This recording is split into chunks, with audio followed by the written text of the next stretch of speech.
life is about finding the people who get you and sticking with them. That encapsulates all of it. Students at University of Phoenix who find the place where somebody gets them, just stick with them. Just stick with them and you'll get over that mountain.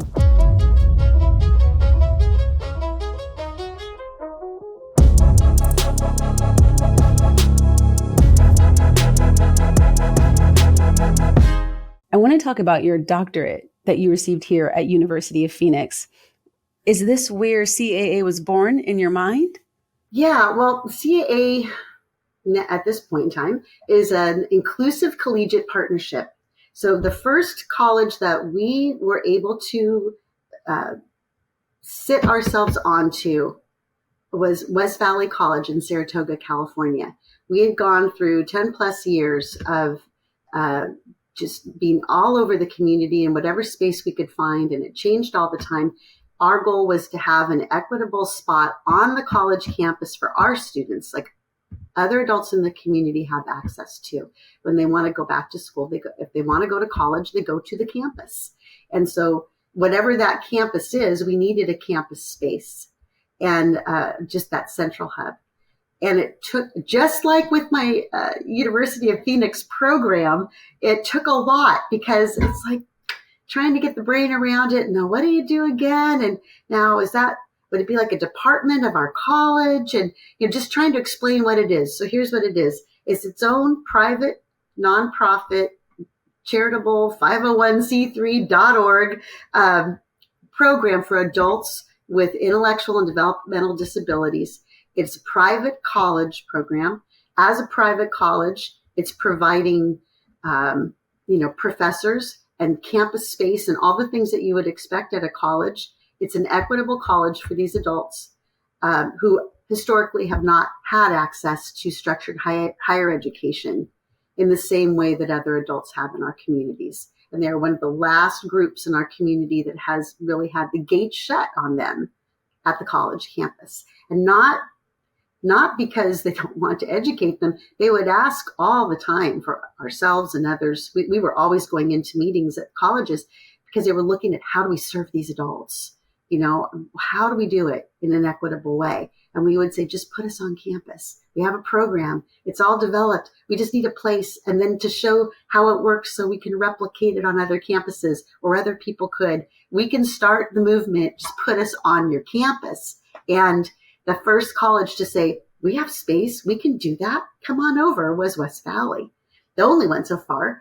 And so we are forever indebted to them. That it's our flagship campus there. Just the creative, forward progressive thinking of the West Valley Mission College District is unbelievably supportive to our students. So we situated ourselves there. And then from there, we've been able to put together the depth of programs that our students really expect when they're coming to tour college. Tell me about some of those programs. Well, we have 10 schools of study. So now we're a college of liberal arts. Everything from science and dance and digital media studies with, movie making and all that, to communications and language studies, Spanish, Italian, Chinese, whatever it is that they want to study. Our job is to come up with a way to make it happen in a school of study. And so our schools of study are very broad. Like communications houses a lot. We have a brand new one that just opened up, the School of Leadership and Civic Engagement, which comes out of classes that were happening where the students really wanted to be able to work in that area during their class time as part of their structured learning. We have diploma tracks, undergraduate, graduate, and postgraduate. Our students, as I said, with Downs, autism, any ability that they come in with, any learning ability, people say like any level, but we really don't look at it as levels. It's just what are your strengths today and what are we working on as your next step? So their programs are progressive where whatever it is that they need today is what they'll get in that class. They're going to put in the hours of experience with and exposure to skills that are required to complete that class. And when they complete it, they get their credits. So we have students graduating with an undergraduate diploma from our college who are at all different areas of learning in different subject matter, but who have passions and have been pursuing them, things that they love. And then when they get into graduate studies, then in an even bigger way, it's how do we contribute with that in the community? How do we get out into the community with that? How do we start doing something with that? And then postgraduate studies is just, again, how to maybe globally. So like locally, nationally, globally, just continuing to move out. We had some art students that were part of a global art exhibit, which is wonderful, an inclusive global art exhibit to show their work, their meaningful work. And just things like that. It's based on what they want to do and what their goals are, of course, but we have those opportunities for them.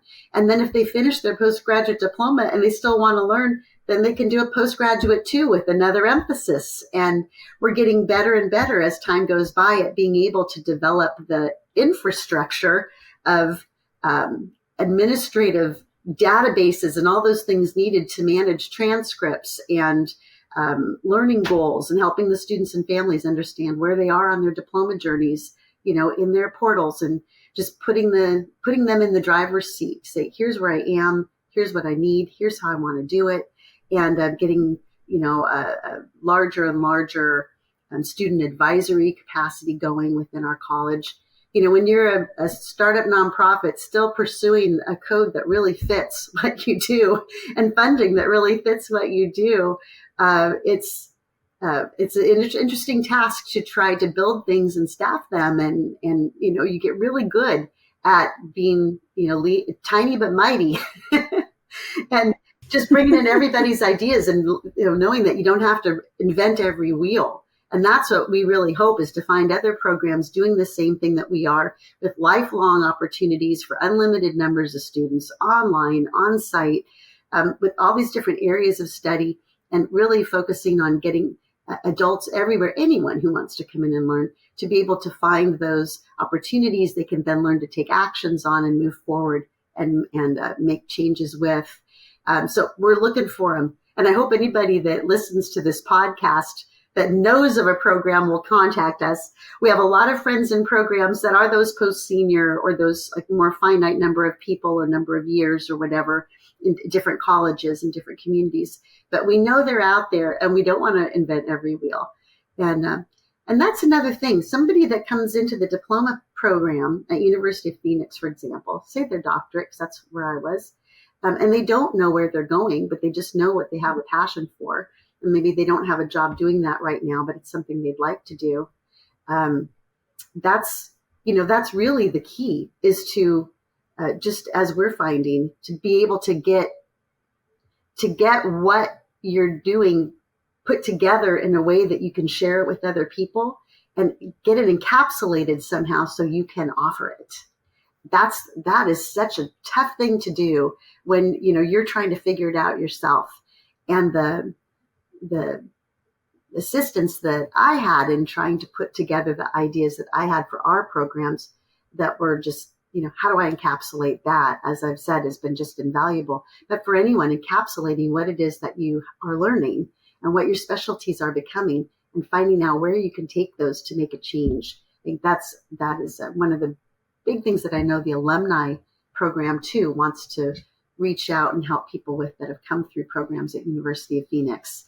And that is all of our goals. That is the goal. Yeah. You had this experience with your daughter, and then you created this incredible college. When did you make the decision for it to be adults that are neurodivergent or IDD, as opposed to children? What was that? So that's a great question.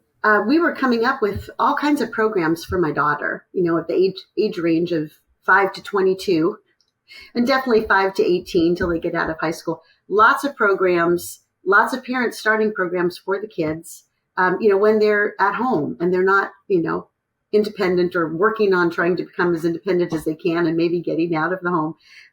But when they're younger, there's a lot of programs in the Bay Area where we were, so many. You could never possibly take part in all of them. I mean, just wonderful things. And all these startup things I was seeing, all these new programs popping up, then the theater and everything else. And so yeah, my co-founder and I were working with the theater program previously for the kids. And I was bringing my theater background. When I went back for my master's and my daughter was diagnosed and I had to take the big break, I actually was looking at children's theater, taking children's theater out to teach kids about all kinds of, lessons and equity and diversity and inclusion and all those wonderful things that we were embedding into the shows. And one of the shows that I did when I first got with that group was it was a musical version of the Odyssey for children. And I played Athena. And it really was life-changing because that group and that experience made me want to do that with the art form, with my art. And so Athena was the second stage of my Alice. It's Alice and Athena. And I just love her owl. I didn't even think about it at the time, the wisdom and the owl is the symbol. And it was just such a great experience. And then just that imagery of that was kind of cool for me. So kind of the starting to then where I was going with it with education and leading, forward and trying to get out in front of it. And just like, Athena did with, Odysseus, just so symbolic in different ways. You can make it whatever, but you find a lot in there. But anyway, so I have Alice and Athena are my two things. But realizing doing that with the kids, that was really a joy of mine. But then what happened was in that theater program that my co-founder and I were working on, and my daughter was coming out of high school, just finishing high school up. She was buddy coaching in it. So was my son. Our first musical was Wizard of Oz, and my son wore all black and had a dog puppet, and he was Toto. Let's go this way, was wonderful with them, kind of like a buddy coach. And my daughter was buddy coaching Glinda and was able to do Glinda in one of the shows just for fun. So we were all involved in it. And then all of a sudden, some of our most beloved actors that had started with that program were aging out and they couldn't come back and do a show. And there was no adult theater program that they could just slide right into that was similar, approaching it the same way, which was everybody of all abilities on stage together with this wonderful play the model was it's beautiful because it's theirs. It didn't have to look like anybody else's play. A lot of improvisation and fun and joy and music and collaborative camaraderie, everything I loved, right? Yeah, so that's what was being built there. So we thought, well, let's do it for the adults and we'll make this College of Adaptive Arts because we had some town hall meetings and they were telling us they wanted a college and telling us the problem of not having college. Could it be a real college? Could you teach reading? And like, okay, so the first workshops that we did involved all kinds of different subject matter kind of in the arts. So everything was through the channel of the arts. And then as it moved forward, then we just started to develop more specific classes for those areas and then ended up with the schools of study. And now it's a College of Liberal Arts with 10 schools of study and on like that. So it's really a matter, I think, often for families and for parents of really needing to be, and rightfully so, focused on your child, the age that they are, what they have, what they need, and making sure that you're finding the programs for them at that point. And then you do hit a point where a lot of people call it kind of the cliff of service drop-off. And it's not expected. There's a sense that there's going to be so much there for them. They seem so happy in what they're doing. And then all of a sudden it just kind of drops because, there aren't the programs that the parents are creating and running and everything like there are for the younger kids. And there's reasons for that too. So that was something that we could contribute, access to doing these, whatever it is that they have a passion for and they want to be part of their life, ways they want to contribute to the community, whatever that is for them, that we could bring that to them. And so Dee and I would just say we're their agents. Like I mentioned before, Dee and I were their agents and we just created the stage with the light on them. And if we look at an organizational structure for College of Adaptive Arts, the very bottom is us as co-founders, and our board and our staff is up there kind of like this, the people that are the stage managers and that you'll see out on the stage, but the students are the ones up on that stage the community's really going to see. And it's their voice we want them to hear. And when there's ever an opportunity to, be at City Hall to talk about something, there's anything going on, we really hope the students can be the ones out there. And so that's where this new department of leadership and civic engagement is coming in, is to really build up not just self-advocates and advocates for the college, but to really build up those community leaders that are going to be able to step out on that same level. And just as CAA created an inclusive model for higher education, have an inclusive model for community engagement. So we're all involved, and their voices aren't just heard, but they're an active part of change making and, societal change and pursuing social justice. CAA just sounds incredible. And it sounds like it's really supporting people and giving people, similar to your daughter, that encouragement, that confidence to be able, to your point, to go out and serve and to create other environments for people like-minded or possibly in the same or similar situation to also feel empowered and confident. So simply incredible. You've had so many students within this 15 years, right? Yeah. Yeah. Tell me one of the success stories. Tell me about what it looks like for people to go through this process and a particular person or two that had a really pivotal moment. Yeah. Well, there's one student in particular that I think of automatically. People say, oh, it's, this college is really only for those who would be able to go to community college but might have a learning disability, or they're very high functioning. So, but what about, our student who doesn't read, and, they just to understand it's for everybody. So we had a student come in who we thought was, mostly everybody kind of thought was nonverbal. They were just selective speaking, I think, but very nonverbal, and had some physical issues, deformities and things going on, and had not ever thought about being involved in different kinds of physical activities or arts that's physically, dance, things like that. And so actually found out that they could participate in dance, and came in and found their way that they were going to bring their spirit to that art form. And it was incredible. But didn't have the confidence to pursue other areas of learning, like, for example, reading. That was so difficult. Or science. Oh no, don't even talk to them about science. They don't want school. They don't want homework. And we don't have homework, by the way. So the students love that. Everything happens in class, like it would if you were homeschooling. Everything's in class, so that they get exposed to things with the instructor in a way that's guided and strategic. And then they have home activities they can do. But it isn't about grades and competing with other people. It's about where you are and moving that forward, whatever that ends up being by the end of the semester.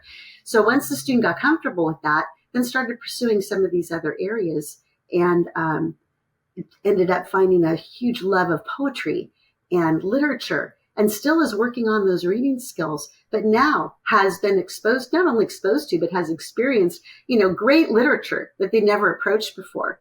And being able to be part of conversations and get out into the community to present information or what have you in a way that they're speaking so wonderfully and communicating in their own communication style so beautifully, because they have the confidence to do it and not even thinking about being nervous about it. So just overcoming all the boundaries of fear of failure and anxiety and those things that get in the way of really feeling like you could approach higher education, and finding out that it can be for you and that it will be set up for you, and then being able to broaden the scope of what you're learning to the point where now you're in the community communicating, you're in the community dancing, you're in the community sharing messages in so many different ways and impacting people. So that's really neat.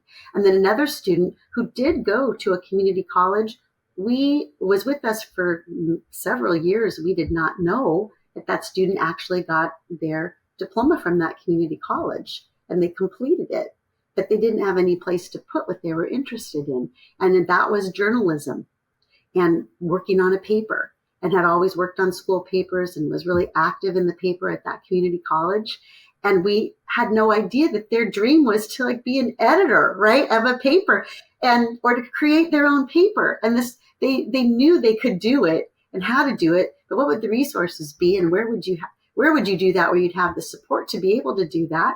And so we said, well, okay, let's start a paper. And so this was a graduate student who's now in our workforce development program. And we started finding more and more of this out. And oh my gosh, you have that much journalistic background. bring us in your columns. Let us see what you've written. And so her goal is to be a professor at the college. And now she's producing our first Cardinal Times newspaper for our students and reporting on things. The students went to a Barracudas hockey game. They're invited to go to Barracudas, and she interviewed a player and she wrote an article about that. And they invited her to come and interview a player. And that was just incredible, opportunities. That what journalist in the Bay Area has a chance to do that every day and go back in the clubhouse and, get involved. And so, and then a student that just recently discovered photography as an interest, who before thought he might like to maybe work in the classroom with fellow students and things as a staff member, maybe a goal for him. And then he got involved with photography in one of the classes with an amazing teacher. And now he wants to be a photographer. So guess what? He's a photographer. He's the photographer for the Times that the other student is the editor for. And they are the team that are building this paper up. And now he's finding this area totally out of the box and non-traditional. And he's going other places and doing photography for them because he's learning how to take some great pictures. And he's doing it just, he loves what he does. And if he can, build into doing this vocationally in some way, it would just be a dream come true. And so not ever having explored that, he didn't even know he had that interest. And now he's the photographer, the photographic journalist for our paper that we're producing for our college. So just really neat stories like that all the time, all around. And those that really had an anxiety going back to school because they'd felt like with maybe learning disabilities or whatever the issues were, some of them have had real extreme bullying in their past, and they're just not sure it's a safe space. So we also have an arts behavioral model that is making sure that students are respecting each other and coming in with, positive attitudes of supporting each other and that they can trust each other in that space. And the old theater term of we're going to leave it at the door, we employed that. We're going to be glad. We're going to leave it at the door. And learning that is a skill. That takes a while sometimes for students to be able to understand the concept of leaving it at the door, but an important one to have. And then in the interpersonal relationships, not just at the college, but with others outside of it, the more they're able to employ things like attitude and respect and, mutuality in their relationships in their classes, then they will know how to apply that outside of class and be encouraged to do that. And we treat the class space as a professional environment and how you come into the space and how you interact with others in the space, which can be very new to our students. And so that's regardless of if they're there for one class or 10 years, that's always going to be a part of their learning process of those professional skills. And then we have a school of business now too, for them to pursue, other kinds of professional skills. But, those social cognitive developmental skills that we work on within this curriculum that really was shaped and, put into a structure that you could share and train, with others. That is the foundation of everything, not how high do you kick or how well do you write a sentence or, how can you do a lab experiment on your own to prove a hypothesis. It's just what is your personal best today in your areas of learning choice, and what does it mean for you to move forward to your next steps and to continue to do that throughout your life. You've made a pivotal change for these students. You've created a place for them to feel comfortable. You've created a place for them to feel powerful, and you've created a place in them to where imposter syndrome is something of the past. And I could only imagine how that had to be transformative for them, their future, and the next generations coming behind them.